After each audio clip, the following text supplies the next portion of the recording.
She texted, "I'm bringing my ex to your family's Thanksgiving. He has nowhere else to go. Deal with it." I replied, "I'll let them know." Then I told my family I wasn't coming and booked a trip instead. When she arrived alone and had to explain why I wasn't there.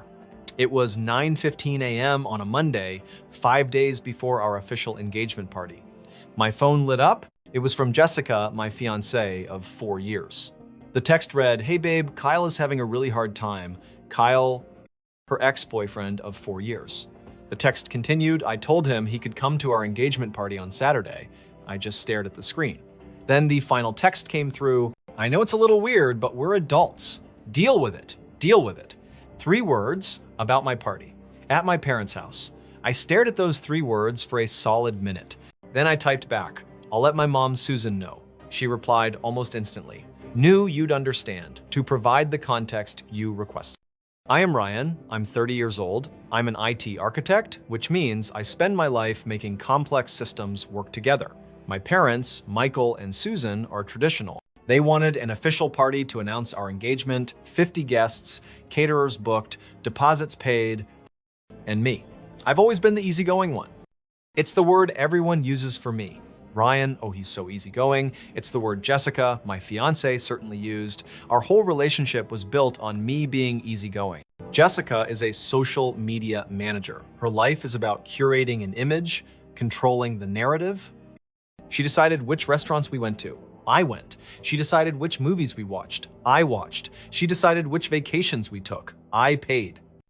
I always compromised. I did it to keep the peace. I thought that's what you do in a partnership. Then there was Kyle, her ex-boyfriend of 4 years, the one she swore was just a friend. For the last 6 months, Kyle was always having a crisis. His car broke down. He was depressed. He was having trouble with his landlord. And every crisis meant a flurry of late-night texts. I have to answer Ryan. He's just in a bad place. I was easygoing, so I let it slide. But that text, that was different. Deal with it. I realized my compromises weren't seen as kindness, they were seen as weakness. She wasn't asking me to accommodate her ex at my family's party. She was telling me it wasn't a request. It was an executive order. She had mistaken my patience for permission, and she had just pushed past the last boundary. I lied to Jessica. I did call my mother, but I didn't tell her about Kyle.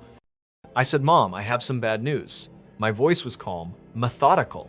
A major client data center in Phoenix just had a catastrophic failure. It's all hands on deck. They're demanding I fly out immediately. I let out a heavy sigh. I'm going to have to miss the party on Saturday. My mother, Susan, reacted exactly as I expected. Disappointment, but understanding. "Oh, Ryan, that's terrible after all this planning. But work is work. Jessica will still come, won't she? Everyone is so excited to finally celebrate with her." I paused. "I think so. I'll let her know the situation." I never did. After I hung up with my mother, I got to work. This wasn't emotion, this was accounting. I opened my banking app on my phone. I navigated to our joint savings account, the one we had proudly named Honeymoon Fund. The balance was $10,140. I clicked transfer. I moved $10,000, an even amount from the joint account, into my own personal checking account. The transfer was instantaneous. Next, I opened my laptop. I went to a travel website. I didn't look for deals. I looked for comfort. 1 first-class ticket round trip to Las Vegas, departing Wednesday night. 1 5-night reservation, a suite at the Bellagio. Total cost $8,200. The remaining $1,800 would be my spending money. I clicked confirm. My final action was the most important. It was the firewall. I opened my work email. I sent a message to my boss. The subject line was activating pre-approved PTO. I wrote activating my 4 pre-approved vacation days for this week, as we discussed last month for my engagement party. I will be reachable by email for absolute emergencies only, he replied in less than 2 minutes. Enjoy the time off, Ryan. Well deserved. Don't worry about a thing. I had my alibi. It was documented. I had my funding. It was secured. And I had my exit plan. The trap was set. All I had to do was not be there when it sprang. I turned off my read receipts. It was a small click, but it felt significant. It was the sound of me checking out. The texts from Jessica kept coming exactly as I knew they would. They were a perfect chronicle of her own delusion. On Tuesday, a new message popped up. Kyle is asking if he should wear a suit. I told him, yes, it's a formal party. Is that okay? I read the message and took a sip of my complimentary champagne on the flight out. Silence. On Wednesday morning, another one, I'm picking up my dress. So excited, Kyle is actually really looking forward to meeting your parents. He's a little nervous, LOL. I read that one while checking into my suite at the Bellagio. The view of the fountains was spectacular. Silence. Thursday, the panic started to set in. Ryan, why aren't you answering? Is your phone dead? This isn't funny, Ryan. Call me. I read those texts while sitting at a poolside cabana.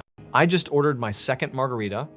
I watched the little blue check mark not appear next to her messages. I felt no guilt. I felt no anger. I just felt clarity. I was an architect watching a poorly designed building start to teeter on its own faulty foundation. I wasn't going to be inside when it collapsed. Then Saturday arrived, 5:15 p.m. I was at a blackjack table on a nice little hot streak. My phone buzzed. It was my sister, Emily. She was my eyes and ears.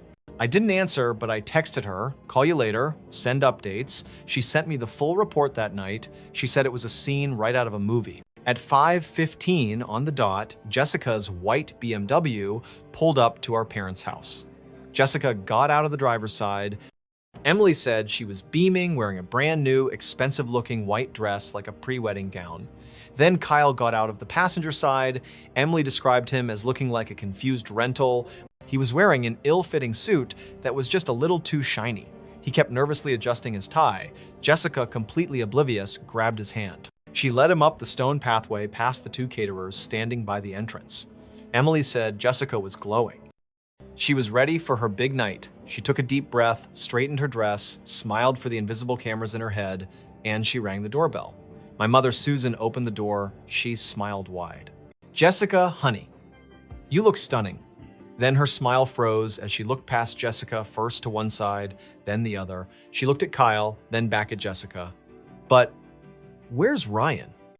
My sister Emily said Jessica's face just collapsed. The color drained from her. The curated smile vanished. She stammered, "What, Ryan? Isn't he here? He said he was coming." My mother's confusion turned to concern. "No, dear. He called me on Monday. He had to fly to Phoenix, a terrible work emergency. He didn't tell you." And right at that precise, perfect moment of humiliation, the first wave of guests arrived. 20 of them, all at once. My parents' oldest friends, our neighbors, my father's former business partners. They all walked up the path to see the exact same thing, Jessica, the bride, to be standing in the doorway, Kyle, the random man in the shiny suit, standing next to her, and the one person missing the groom. Emily said the air became thick with awkwardness. Jessica tried to recover. She forced a laugh. "Oh, yes, the Phoenix thing. Of course, he did mention it. With all the excitement, I completely forgot. But it was too late. The math wasn't matching. The party, Emily said, turned into a quiet interrogation. My father, Michael, who is a retired CFO and has a built-in lie detector, took Kyle onto the back porch. My dad asked him, "So Kyle, what do you do?" Kyle said, "Oh, I'm in between opportunities right now, unemployed." My dad asked, "And you and Jessica dated?" Kyle said, "Yes, sir. For 4 years." My dad took a sip of his scotch. "Why did you break up?" Kyle looked nervous. "We just grew apart." That's when my Aunt Karen, who has zero filter after 2 glasses of wine, walked out onto the porch. "Oh, that's not what I heard," she said loud enough for everyone to hear. "I heard he slept with Jessica's married boss. The woman's husband found out, broke Kyle's nose, and got him fired. That's why he's in between opportunities." The porch went completely silent. Kyle was speechless. Jessica, who had just walked over, heard every single word.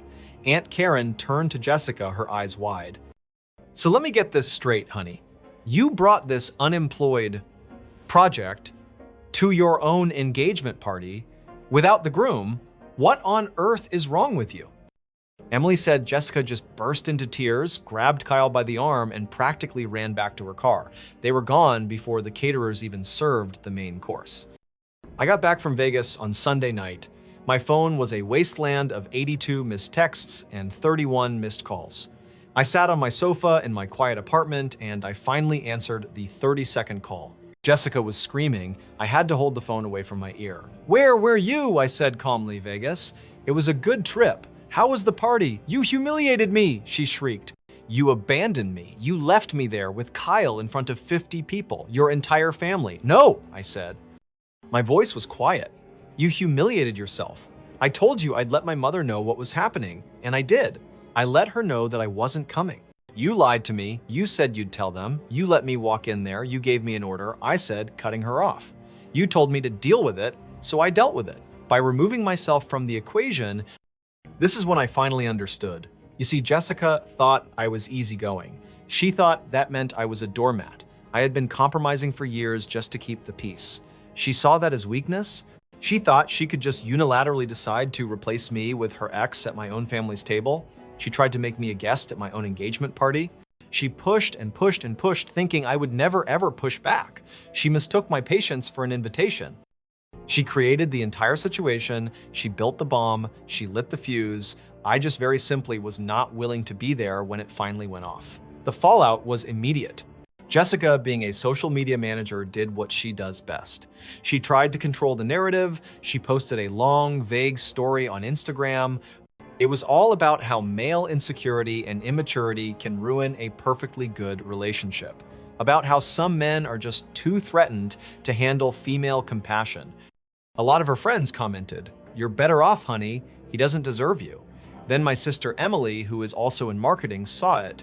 She left a single public comment. It said insecure, or just secure enough to not attend a party where his fiancée brought her ex-boyfriend as her date, #Team Ryan. That comment got over 200 likes in an hour before Jessica deleted her entire Instagram post. That's what you call poetic justice. She sent me one last email. It wasn't an apology, it was a list of demands. It was a long manifesto about how I had ruined her reputation. She demanded I return the $10,000 from the honeymoon fund immediately. She also demanded I reimburse her for the expensive white dress she bought for the party. I replied with one thing. It wasn't a defense, it wasn't an argument, it was a link to Kyle's personal blog. In a post from 2 weeks before the party, he was bragging to his friends about how his girl was taking him to a fancy engagement party and how he was excited to meet her new family. I didn't add any other text. I just sent the link. She never emailed me again. The resolution was quiet. I heard last week through the grapevine that Jessica and Kyle are officially dating again. He moved into her 40 square meter studio apartment. The same one she always complained was too small even for just her. So I guess he found a place to go after all. The $10,000 honeymoon fund is gone. The engagement ring was sold to cover the lost deposits for the party. Looking back, Kyle wasn't the problem, he was just a symptom. The relationship wasn't ended by him, it was an autopsy. The cause of death was 3 words, deal with it. That was the exact moment the respect died. And you cannot build a marriage on the corpse of respect. As for me, I'm planning another trip. This time to Japan. And this time I'm going alone. So a question for you. Have you ever been in a situation where your easygoing nature was mistaken for weakness? What's your absolute non-negotiable boundary? Let me know in the comments. And if you believe in smart justice, subscribe to Project Checkmate.